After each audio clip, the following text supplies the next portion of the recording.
Hey everybody, this is Zachary Levi, and you're listening to Chuck versus the Podcast. Hi, my name is Graham Jones, but you can call me Gray. This is my show. It's about Chuck. It's filled with interviews, the latest news, crazy co-hosts, and spoilers that'll make your day. Oh, wait, I need to go back. I host these TV nights. They used to be pretty boring, but everything changed when I found NBC's new show, Chuck.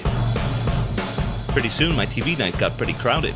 Guys I didn't even know were showing up the door. Big, important guys. Really scary, nasty, get killed for hosting them guys. Next thing I know, these super episodes are downloaded into my brain, which means every moment of my life, I'm thinking about Chuck. ChuckTV.net sent their top people to protect me. That's Mel and Liz. They're pretty zany. They co-host with me now as a cover.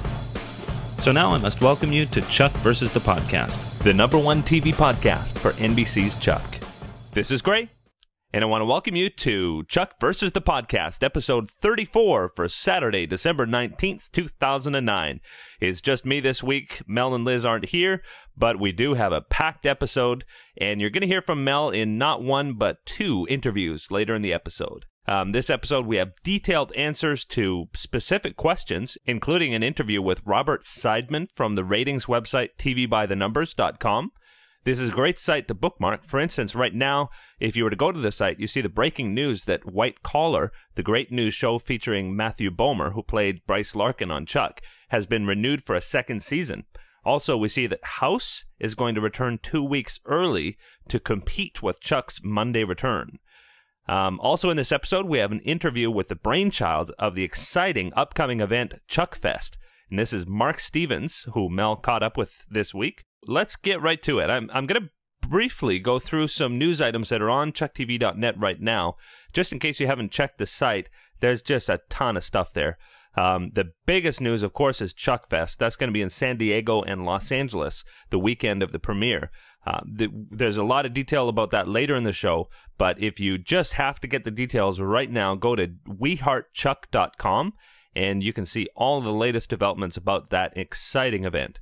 If you were to go to ChuckTV.net, you'd see that there's a Chuck YouTube contest. You see Zachary Levi and Joshua Gomez give a little message about that contest, and what it is you can submit a video 60 seconds or less telling what it is you love about Chuck and why you're excited for the all-new season. You want to be creative because the winning video will be featured in a Chuck ad on the YouTube homepage January 10th when Chuck Season 3 premieres at 9/8 Central on NBC. And that is just amazing. You can get more details. There's a link at ChuckTV.net that'll take you right to the detail page at YouTube.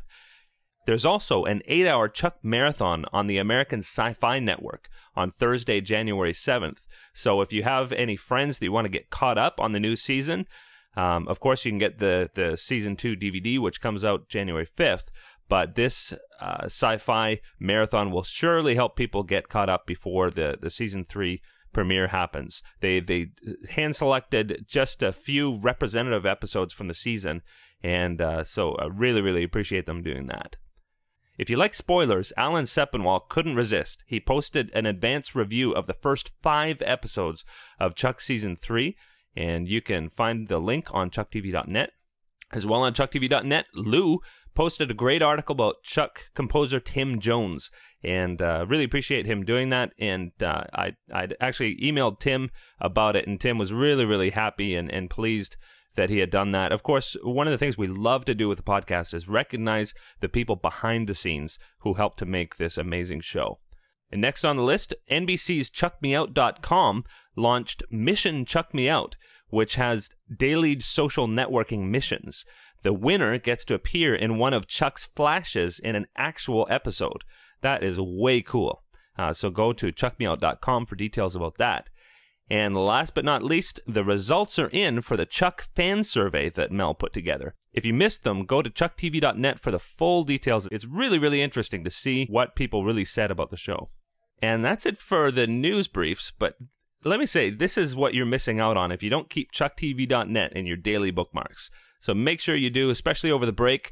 You may not be going to work, but ChuckTV.net and the Chuck promotion people are working very hard to get ready for this new premiere that's coming January 10th. Well, now we're going to move on to listener mail, and it's a really exciting section this week because we've got some detailed answers to questions. First of all, we wanted to start with CJ, who says very simply, I started watching the show just a few weeks ago, and I just finished season 2, and I'm hooked. I can't believe that I didn't start watching the show 2 years ago when you could see Chuck ads all over the place on city buses, subways, TV ads. And I appreciate CJ's message, particularly because it shows that there's still tons of people out there who will love the show if they can just get introduced to it. So make sure that we're introducing Chuck to all of our friends. And next one, we want to listen to an audio question that was sent in by Donald Miller. Hey Gray, this is Don in Baltimore. I just finished listening to your interview with Matt Barber, and since you work in the business, I was wondering if you could expand on something he was talking about. He kept referring to working on the pilot for Chuck in the first episode about how they had to get the feel, get the tone, set the rhythm, and make sure that it fit with what they were looking to do. He made it sound as though the editor really drives that the editor is the one who really decides sort of how the show is going to feel. And I don't work in the business. I'm a sales consultant for a medical device company, so I've never worked on TV or anything. But I would have always thought that the producer or director would tell them that this is the way it's going to go, so make it do this. Whereas the way he said it, it made it sound like it was not that collaborative, and it was more the editor who made the feeling or made the show have the tone and the sound that it does. So if you could expand on that and maybe explain it a little better, I'd appreciate it. And I'm sure a bunch of other listeners would too. You guys are doing an awesome job. I love listening to your podcasts, and keep up the good work, and we'll wait for Chuck in January. Thanks. Bye. Well, Donna, I want to thank you so much for your question. It's a great issue to expand on, and because I also work as an editor, I'd be happy to address it. Of course, I may be a little bit biased, but I'm sure you'd understand. In short, it's absolutely collaborative. It's not that the writer, producer, director, and the actors aren't important, but the editor is an equally important creative part of this collaboration. And because he's at the end of the line, he can definitely make or break a show. It's like any process. I mean, you take the design and construction of a building, say. You can have a great concept, but if it's not designed and drawn properly, that concept is not going to be fulfilled. You can have a great design, but if poor quality materials are chosen or a bad location, it can kill the project. You can have a great design, great materials and tools, yet if the builder doesn't do his job properly, you get the point. In television, it's even more so because it's a fluid, creative endeavor where tiny nuances can make or break a show. Also, you have to keep in mind that an editor begins work on a show as it is being shot, and so as the material comes in, he can assess whether what was actually shot is fulfilling the intentions that the writer had, or the writer may have had intentions, and for some reason they're just not cutting together the way that it would work the best. Or even as he's watching the footage, he can come up with new ideas on how something might be taken to a higher level. And so he can even ask for reshoots during the editing process. And because he's started as they're still shooting, they can even shoot at the same locations before they're done and give new material to the editor. Plus, I was actually at the physical building, and the editor offices are right next to where the writers are, so they can easily talk together to enhance the show. The writers can walk down the hall and have a look at how things are coming together, and so there's definitely a great collaboration that goes on. Obviously, if it's garbage in, the editor can't produce a masterpiece, but on the flip side, if it's well shot, a director will provide the editor with many different choices, like variations of shots and angles. The mark of a good director is not necessarily that he gives every single shot perfect, but that he gives different variations that an editor can choose to enhance or to make sure that the flow is how it needs to be. And also, it should definitely be mentioned that the director sits with the editor. The editor will put together his first cut, and then the director will sit with him, and they will collaborate together, and the director will give notes. And so it's not that the director's job is done on the set, but he actually is part of the post-production process as well. And a super example of this is the pilot episode of Chuck. As we heard from Norman Buckley, who edited the pilot, originally there was a storyline that was written and shot involving Chuck's neighbor Kayla, who was a love interest for him. Also, the Buy More Bit players had a much bigger part. These were well written. If you read the script, it's a great script. They were well directed. They were well acted. They were well shot. They were even edited together, and as scenes, they worked fine. But in the editing process, it became clear that they muddied up the story, they muddied up the flow, and most importantly, Chuck's character and relation to Sarah was affected. And so the decision was made to delete all of those scenes, and Norm Buckley actually ended up winning an Eddie Award for editing the pilot. Who knows if the Chuck pilot would have endeared all of us if it was edited the way it was shot. So absolutely, the editor is a critical part of the process. He's not the only part of the process. Every single cylinder has to be firing, but the editor is a very important final part before the show is aired. So hopefully that answers your question, Donald. And we want to make sure that you know that you can send in your audio questions as well as emailed questions and as well as Twittered questions. If you want to send them any way, we can get them.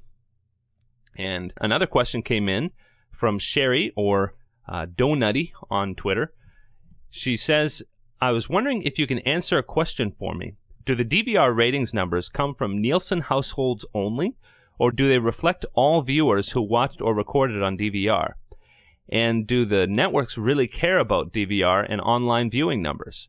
I've read many articles that say they don't because they get no advertising benefit from them, since most folks skip the commercials. Although I think having Subway incorporated into the show itself is a smart way to get around that fact. I know how important it is to get new Chuck viewers, but I guess my concern is that it doesn't really matter how many new viewers we get if they aren't accounted for in any way unless they're Nielsen viewers.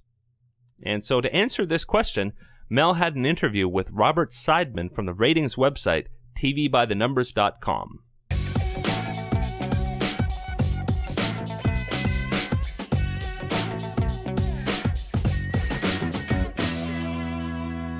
All right, I am here with Robert Seidman from tvbythenumbers.com, which has very quickly become the place to go for the not only the ratings, the daily ratings, but actual analysis to help us understand the ratings for TV shows, broadcast, cable, everything. You guys cover everything, don't you? We cover pretty much everything, although we are much more predictive with the ratings and analysis on the broadcast shows when it comes to trying to figure out which shows will be renewed or canceled than we are with the cable shows, because there's just so much more that goes into the cable world. I'm not sure that it would be possible for us to keep up on that, but we've been pretty accurate with the broadcast shows. You really have. It's both thrilling and often the thrill of defeat as often as the thrill of victory, to the agony of defeat. Yeah, to looking at your renew cancel index as it goes along. But yes, you guys have been really, really accurate. And of course, back in April and May, when the whole "Is Chuck Coming Back" saga was going on, we had a lot of Chuck fans over on your site and then posting on our site and saying, "Oh, they said this, no that," and I think you guys were fairly confident that it was going to come back, weren't you? The show was really on the bubble. So at the time, the ratings were, pretty much the way the renew cancel index works is that shows that perform average or better versus the network's average for adults 18 to 49 viewing generally get renewed. And shows that are less than average, especially shows that are way less than the average for the network, generally don't get renewed. And Chuck was right around average, and so it could have gone either way. But we figured that NBC couldn't cancel everything, and fortunately for Chuck fans, that worked out. Exactly. Fortunate indeed. Yeah, I think the concern last year, so if it had not been for the announcement that Jay Leno was coming and would be taking 5 hours of prime time, I don't think there would have been any worry last year about Chuck's renewal at all. But because of, people saw, hey, 5 hours are going away. What does this mean? I think there was a little, and we really didn't know what it would mean. I think there was a little extra panic about that.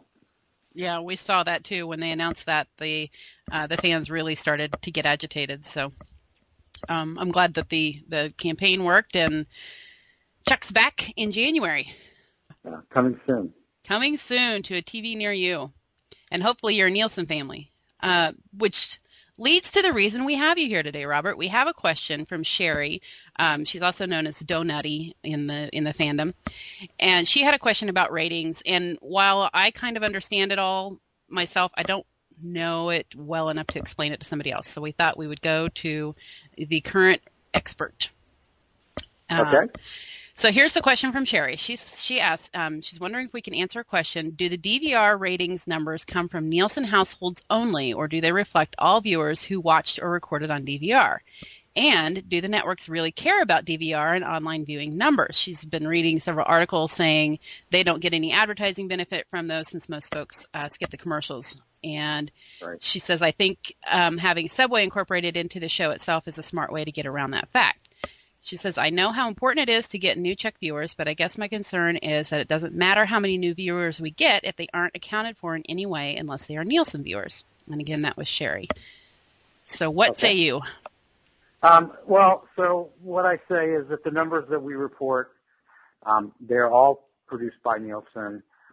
Technically, if you're not a Nielsen family, you don't count. But I wanted to take a minute and just talk about the way that Nielsen works. Nielsen's a big research firm, and so the first thing that they try to do is they try to figure out the composition of the population in the United States. That ranges from how many people live in each area and where they live and how many TVs they have in their house and whether they have kids and whether they have pets and whether they buy a pickup truck. The modeling that they do, it goes very deep. And then what they do is they try to put together a panel to mirror the overall population. And most of the numbers that we report are from the Nielsen National Panel, National People Meter Panel, and that's only in about 20,000 homes currently. But the way that the statistical sampling works and the way that they've tried to set it up to project out to the broader universe is that it should produce a fairly accurate response. So although I'm not a Nielsen family, technically people like me should be represented somehow in the sample. And so while my DVR viewing or live viewing or any viewing of any TV show will not be measured or included in the Nielsen data because I'm not a Nielsen family, the statistical sampling model predicts that people like me will, in fact, be represented. Mm-hmm. The numbers that we get every day and every week, and then the DVR data much later, are based on that 20,000 or around 20,000 home Nielsen sample. And so I think that the question is if you're not a Nielsen family, is your viewing measured? The answer is definitely no, it's not. But theoretically, for every new person that starts to watch Chuck, somehow that would be captured or any show, somehow that would be captured in the Nielsen sample. And then I think that there was the question about, do the DVR numbers matter at all? Mm-hmm. And because most people skip commercials. And I want to talk a little bit about first what Nielsen measures. And so basically they measure a lot of things. We only report, and only some of those numbers are commonly reported. And so Nielsen measures live viewing, which is exactly what it sounds like. It's people who are watching the program when it's on. They also measure live plus same-day DVR viewing, which takes the live viewing and then adds on any DVR viewing that happened prior to 3 a.m. after the night that the show aired. And so that same-day DVR viewing is in the overnight and national final numbers that are reported daily and weekly and is already included. Then Nielsen also measures a full week's worth of DVR program viewing and that's commonly referred to as Live Plus 7, which it includes some portion, it includes the same-day portion, and then of the DVR viewing that was already included, and then adds the additional days in. And unfortunately, because of the way they need to measure that, those results are produced much later. They come out, weeks after the show actually aired, and those numbers aren't commonly reported. And we don't find that they probably make that much of a difference to the show's fate. So we found that fans are very, very interested in those numbers sometimes, especially when the shows are, not necessarily going to, when people aren't sure whether a show is going to be renewed or canceled, they look to the DVR numbers to see whether they can glean anything.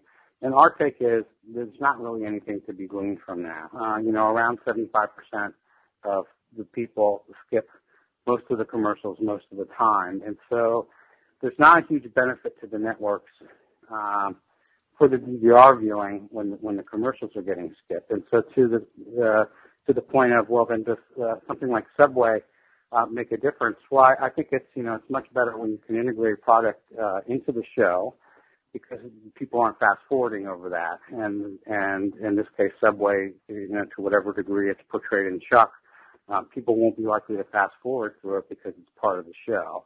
So I think that is important, but I also think that's probably overstated in terms of its importance.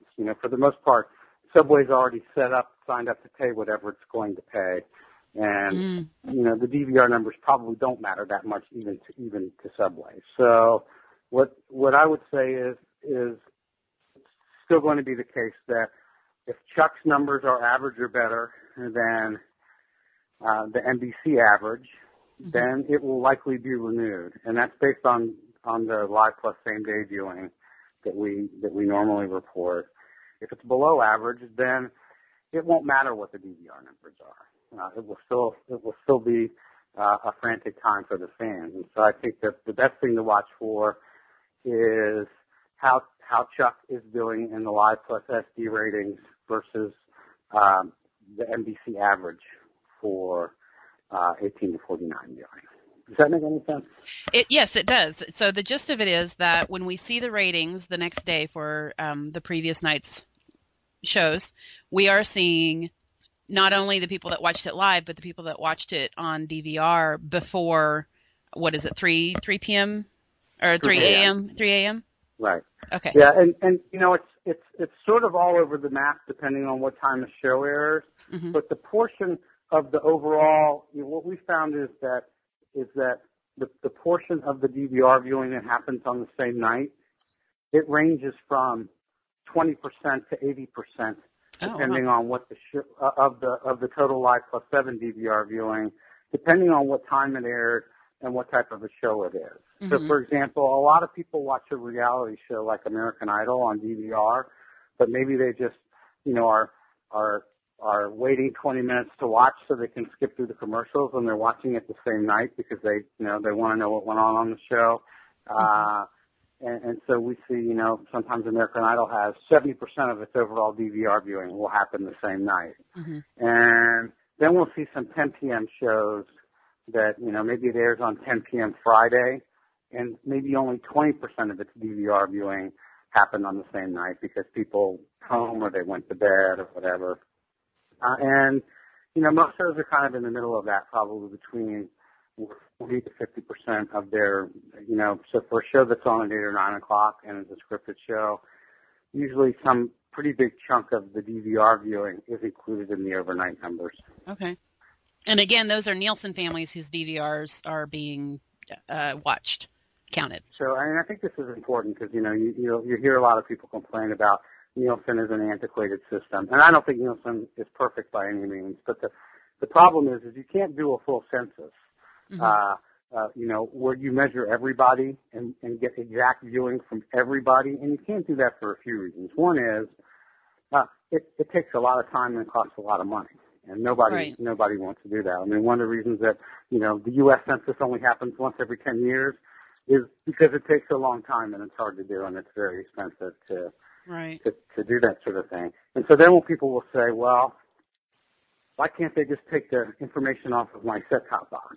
And then even like people who have cable, not all of them have a digital set-top box, and so measuring is tough. And then on top of that, and this is the problem Nielsen struggles with as it tries to begin measuring internet viewing of video, is that people don't want their stuff measured. People don't want people to know what they're watching all the time. And so getting everyone to agree, even if you wanted to share their viewing habits is not something that people are willing to do. Huh, that's interesting. Where, you'd think that there's a lot of fans, there's Chuck fans who are saying, please make me a Nielsen family. Then then you find out that there are people that, no, we don't want you to know. So. And what the advertisers and the TV networks want is they want to be able to get that sort of exact same measurement on the internet. And what will happen, and what will begin happening probably within the next year or so, is that you'll see a lot of the video that's online will begin to have the exact same advertisements that aired when the show was on TV, at least for the first 3 days after it airs. And that's so that they can, that the TV networks can sell their ads and get paid whether someone watched them online or watched them on TV. And if Nielsen has, tried to go down the road of measuring this stuff, one of the things they find is people are much less willing to share their, to have their internet usage tracked than their TV viewing tracked. And I guess that's not all that surprising. No. Yeah, there are things that you go to on the internet, for example, your banking information. Correct. I don't really want anybody to know where I'm banking. Some stranger that's actually trying to track my viewing habits, that's fine, but... Right. Or if you get sick and, you're researching your symptoms online, you might not want anyone to know about that. Exactly. So, interesting times. In terms of predicting how is Chuck doing, the best thing that you can do is look at the overnight live plus SD ratings for the program viewing. See how they compare to, and particularly, we can't say this enough, and I know a lot of fans don't like it, but really what matters most to the advertisers is the adults 18 to 49 viewing. And that's not so much, a lot of the commenters on our blog, they think that's really ageist, and, it's a bad thing, and the advertisers are just being ageist because they want to attract young viewers. And it's really not just about that kind of thing.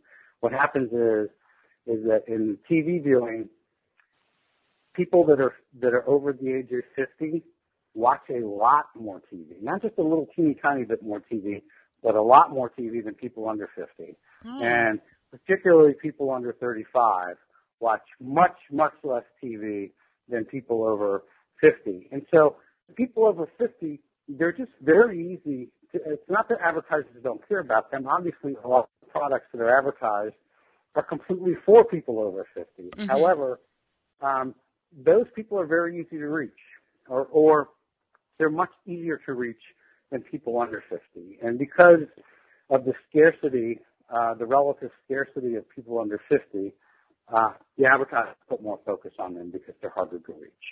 And generally speaking, different networks do different things and different shows do different things. But generally speaking, the broadcast networks sell their advertising based on adults 18 to 49. And so that's what we focus on, and that's how we predict, do the renew, cancel predictions. Essentially we compare the average for the show with adults 18 to 49 compared to the network's average, adults 18 to 49. And so the thing to do, so Chuck will be on 2 hours, January 10th, and January 11th around, 11:30 Eastern time, the ratings will come out for the overnight ratings, and there will be a number, and once that number comes out, we'll know immediately, how did it premiere and how that stacked up versus NBC's current average with adults 18 to 49. And then later that day, maybe around 4:30 p.m. Eastern, the final national numbers come out. and there's usually not much difference between the preliminary numbers we report first thing in the morning and the final numbers, but sometimes there is because of local preemptions or live events. But in the case of Chuck, I would think that the live plus SD ratings that come out at around 11:30 will be pretty accurate. Okay. So we need to stop by tvbythenumbers.com. It's about noon Eastern, right? Yeah, we've been a little bit earlier. So generally we post that information between 11:30 and so we usually get that information between, say, 11:20 and 11:30 Eastern time, and usually it's up on our site within 10 to 30 minutes after that. Okay. Well, I know we'll be refreshing repeatedly, waiting. Yeah, and we can't wait for that. So, yeah, we're looking forward. So we're looking forward to it. I mean, so I am a Chuck fan, mm-hmm. but moreover, I mean, it's so with the TV ratings, there's a lot of shows that just do really well, and they're just whether you like them or not, they're just not really interesting to follow in the ratings. So we don't need to worry about NCIS or American Idol. They're coming back. And whether you like them or not, the ratings don't really matter because the ratings are so good. And it becomes the shows that, do right around average, a little better, a little worse, that become the most interesting shows on our site. Mm-hmm. Well, thanks a lot. I really appreciate it. You gave us a lot of information. Yeah, hopefully it's not too complex. Well, I'm sure people will still have some questions, but I think you cleared up several common questions that we've been getting. So next time we talk to you, it may be more in depth. We'll root for good ratings. Okay. Well, thanks a lot. Okay. Thank you, Mel.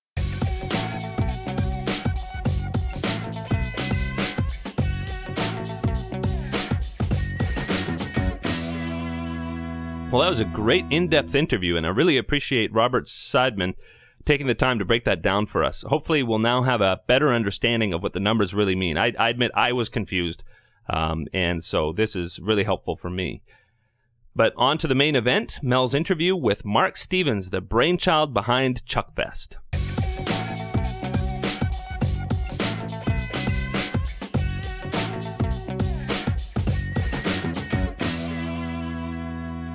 I'm here with Mark Stevens, who is a Chuck fan with a brilliant idea that turned into Chuckfest. How are you doing, Mark? I'm doing well. Thank you for calling. Well, tell us a little bit about what Chuckfest is and when it is and where it is and all of that good stuff. All right. Chuckfest is going to be January 9th and 10th. There are going to be 2 events, well, really 3. The first is going to be in January the 9th in San Diego at a place called Lounge SD. It's going to be a 9-hole Nintendo Wii golf tournament. And we're going to be doing the same thing in Los Angeles at a place called the Meeting Room, and that's going to be on January the 9th as well. Each event will have 80 participants, and we're going to close it off at 80. Mm-hmm. Once there's going to be lots of things involved with the Wii golf tournament, and on the next night, January the 10th, the night of the season premiere, we're going to be having a big watching party at the House of Blues, watching the season premiere in the House of Blues on Sunset Strip.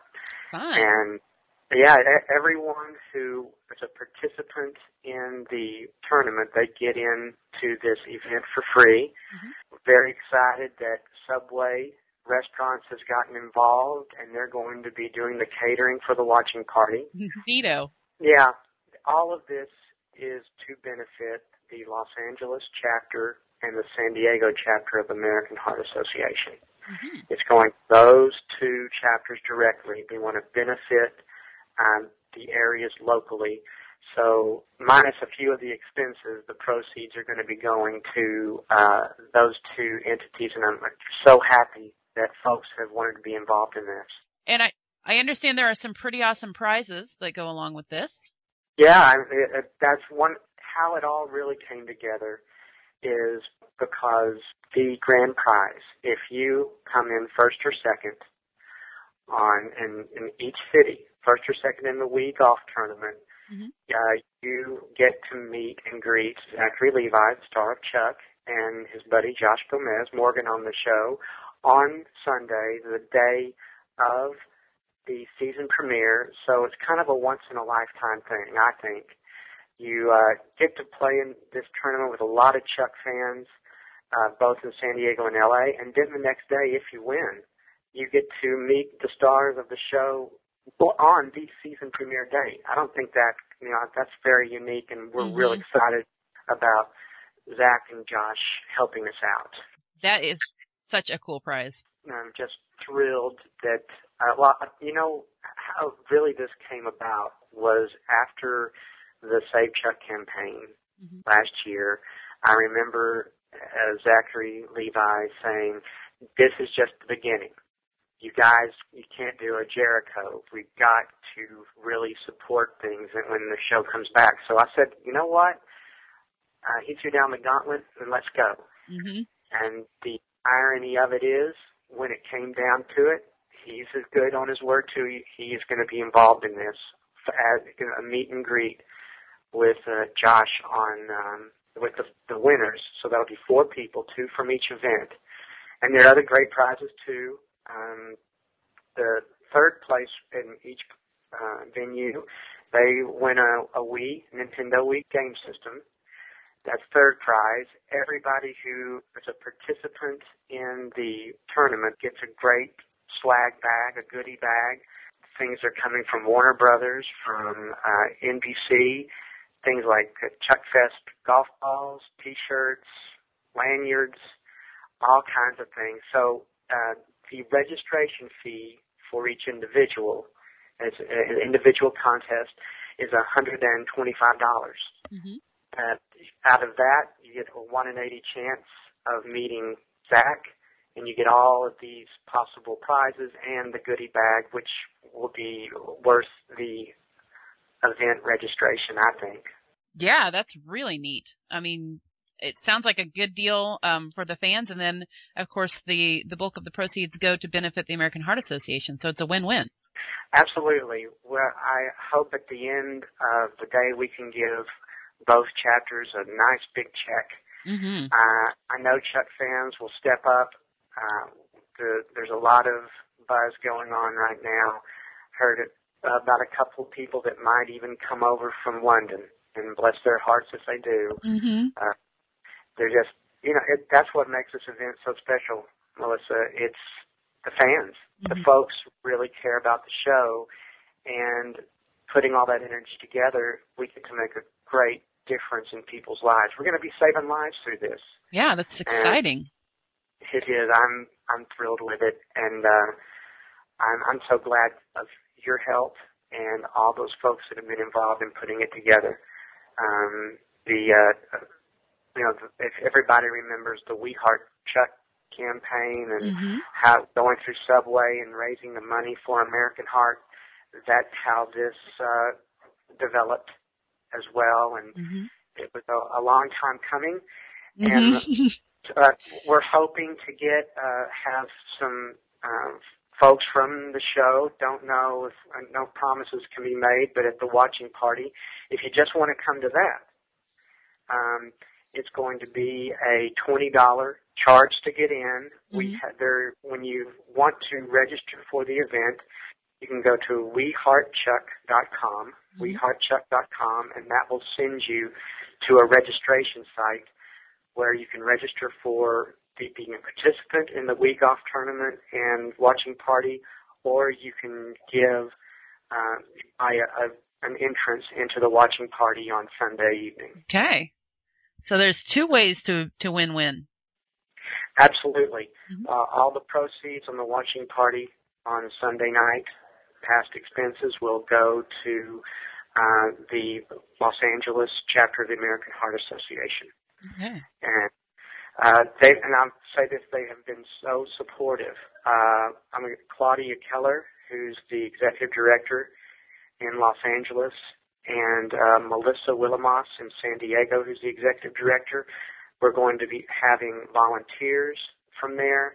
We're going to have we're going to have a heart health awareness, so when you come to the event, besides getting the goodies and playing in the tournament and having some good food to eat during the day, There will be a heart awareness area where there'll be information on nutrition, CPR, defibrillators, all those kind of things, and we're very excited about having them participate in the events.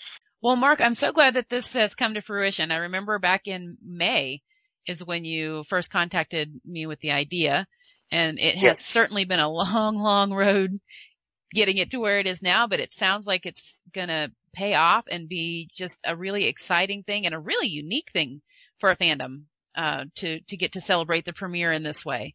So congratulations on that. Thank you very much, and thank you to everyone. We want Chuck fans to step up.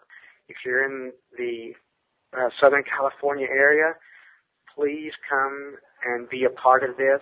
It's a once-in-a-lifetime deal. Who knows if we'll ever get to do it again, but I want everybody, and if you want to come from across the country, please make it a destination. It's a great, how about this, Mel? It is a wonderful Christmas gift. It is a wonderful Christmas gift, and we were just talking before we actually started the interview. We were talking about the weather in our respective areas, and you're in balmy Texas, while I'm in frozen Kansas, and it's if you happen to be in one of the frozen areas, a trip to Southern California in January, not a bad idea. No, in fact, just imagine a sunset on the beach, and playing a game, raising some money for Heart, and just relaxing out. San Diego, it's a beautiful place to go. It is beautiful. L.A., it's a happening, and House of Blues is a cool place to visit, and we get to watch Chuck on the big screen. Watch it with a bunch of fans and get the chance to meet some of the actors, and Well, and like I said, it's limited. We only have it. I mean, like I say, for both events, but for the watching party, it's I think around.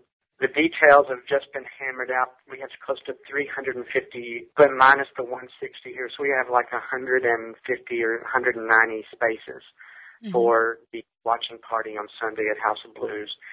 So all the details will be linked up at weheartchuck.com. And, of course, Chuck TV and other sites have been so gracious to want to connect up with us as well. And I really appreciate your time today, Melissa, for letting me share this, and let's save some lives and raise some money for the Heart Association. Well, thank you, Mark. And Chuck fans, once again, weheartchuck.com. That's the place to go to get the details. Excellent. Take care. Thanks. You too.